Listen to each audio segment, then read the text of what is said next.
Está el egoísmo en nuestros genes. Esta presentación es realizada por Joana García, Jennifer Montes y Laura Izaza.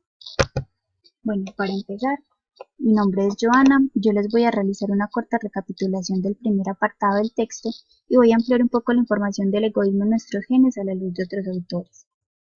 Bueno, el texto empieza presentando un ejemplo sobre la postura ética que toma un ciudadano frente a la devolución de un dinero encontrado.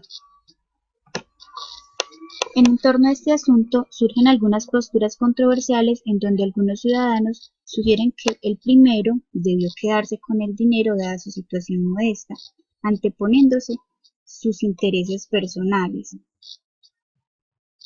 Pero los medios de comunicación lo alababan y lo recibían como un héroe. Ahora, si a esta situación se le sumaran otros factores sociales como la moral, la imagen social, el prestigio social y la interacción subjetiva, entonces el texto manifiesta que se puede generar duda frente al hacer lo correcto, porque el acto incorrecto le permite al ciudadano tener más dinero, es decir, aspirar a estar entre los primeros, lo que le permite un prestigio social. O, si piensan en hacer lo correcto, pueden quedar mal delante de sus amigos, es decir, que no encuadrarían en una imagen social preconcebida que tienen, la cual es necesaria para esa interacción subjetiva. Además, el autor dice, la preocupación no es dar una imagen moralmente negativa, sino no quedar como estúpidos. Por tanto, nadie actúa éticamente. Por otro lado, empieza a surgir un debate frente al tema del altruismo, porque el autor propone que una persona puede actuar para contribuir al bienestar del otro sin esperar una gran recompensa por sus actos. Pero frente a esto, el biólogo Richard Alexander sostiene que no se puede argumentar una idea como esta porque parte de una apreciación del sentido común que deja de lado datos y teorías biológicas. Es decir, que ese actuar puede llevar a algo implícito que no hace parte verdaderamente de lo consciente. Bueno, y es que el ser humano es el resultado para este autor de una lucha evolutiva. Por tanto, sus genes predominaron en la batalla con otros genes que terminaron extinguiéndose por ser los menos aptos. Lo que demuestra es que en el ser humano el gen es egoísta y que ellos, los que intentan ser altruistas, terminan vencidos. Según el autor, esta postura solo piensa que el fin es sobrevivir y reproducirse. Bueno, para terminar esta parte también se habla del cuidado de los hijos. Aquí hay un argumento donde dice que la procreación no es el último fin, como lo expresa lo biológico, porque hablan de que no basta con la procreación de los hijos para la permanencia de la especie, puesto que es necesario ofrecer un cuidado hacia ellos y a la vez hay algo intrínseco en el ser humano que hace actuar desinteresadamente por los hijos, lo que a su vez justifica, como dice John Stuart Mill, que hay un afecto. Bueno, ahora por todo el documento hay un juego de conceptos recurrentes como lo son el hombre como órgano biológico o como sujeto. Está el concepto del egoísmo, el concepto del altruismo, lo biológico y el actuar social.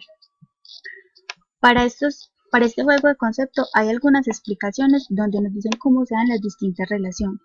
Por ejemplo, Richard Dawkins habla de los seres vivos, incluidos los seres humanos, como máquinas de supervivencia. Su teoría proviene del campo evolucionista.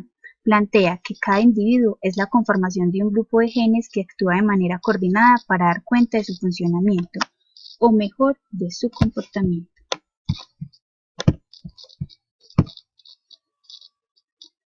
Es decir, que para Dawkins el comportamiento altruista y el comportamiento egoísta no es otra cosa que un comportamiento por conveniencia para permitir la supervivencia de los genes.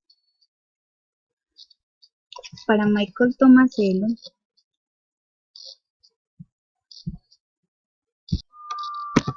les pido disculpas como por la tardanza, pero nunca había manejado esta herramienta. Para Michael Tomasello, en el texto de ¿Por qué cooperamos?, él expresa que la explicación del comportamiento humano sigue circulando de acuerdo a las perspectivas de Rousseau y de Hobbes.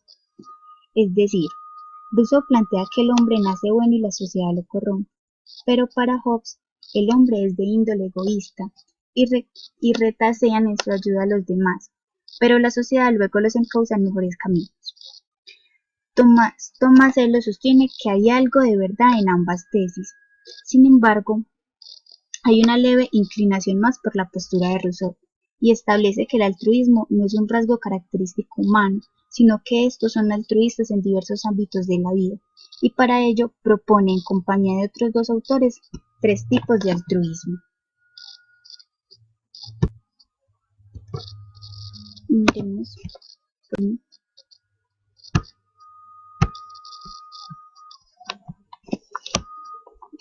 Voy a leer una cita textual del autor donde dice pues que Marx, Félix y el autor Tomasello utilizan un enfoque económico que incluye 3 tipos principales de altruismo según la mercancía, entre comillas, de que se trate: bienes, servicio e información. Entonces, ser altruista con bienes tales como el alimento implica ser generoso, compartir. Ser altruista con respecto a servicios, tales como acercarle a alguien un objeto que está por fuera de su alcance, implica ser útil o servicial. Por otro lado, cuando uno comparte con espíritu altruista las actitudes de otros y lo que uno sabe, chismes incluidos, está dispuesto a brindar información. Importa distinguir entre estos 3 tipos de altruismo porque los costos y los beneficios de cada uno de ellos son diferentes y porque tienen una historia evolutiva también diferente. Entonces,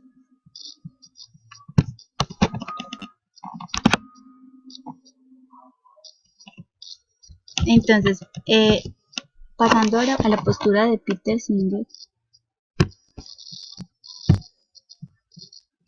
él habla de que la explicación biológica difiere del motivo consciente, como ya se había venido diciendo antes. Para el autor del texto, Peter Singer, él respeta en todo momento la teoría en que no todo el comportamiento humano tiene que estar regido necesariamente por ese acto egoísta, que según los biólogos es un acto natural del ser humano, y dice que él tiene ciertos comportamientos altruistas cuando hace, digamos, algunas acciones en beneficio de sus familias, ya sea propia de sus genes biológicos o de grupos extensos que los puede considerar familiares, pero que no necesariamente vienen de sus propios genes. Pero bueno, ahora cabe cuestionarnos por qué compartimos o somos serviciales. ¿Acaso queremos, igual que al comienzo de esta presentación, mostrar una imagen aparente a los demás, o seguiremos sosteniendo la postura de Dawkins en donde compartimos y servimos solo por conveniencia? Yo creo que este juego de que compartimos, de que somos altruistas o de que somos egoístas siempre se va a seguir repitiendo. Si tomamos una postura biológica, el hombre dicen que es egoísta por naturaleza, por lo tanto el altruismo solamente es un acto de conveniencia porque biológicamente ha sido, pues digámoslo en este concepto, como programado para actuar de una manera que los demás lo vean como correcto, pero que tiene implícito la supervivencia de sus genes. Y si lo vemos por el lado más social, como el lado que lo ve Peter Singer, el hombre como sujeto no necesariamente es egoísta porque tiene ciertos comportamientos altruistas en que este autor lo refleja más, es como en el acto con los otros y sobre todo en el acto mismo del compartir y el cuidar a la familia, que sigue siendo netamente un asunto biológico, pues en la rama familiar, pero que su acto social no está regido solamente para la permanencia de su especie. Bueno, entonces ahora voy a darle continuación a mi otra compañera que nos va a hablar sobre velar por nuestro grupo. Gracias.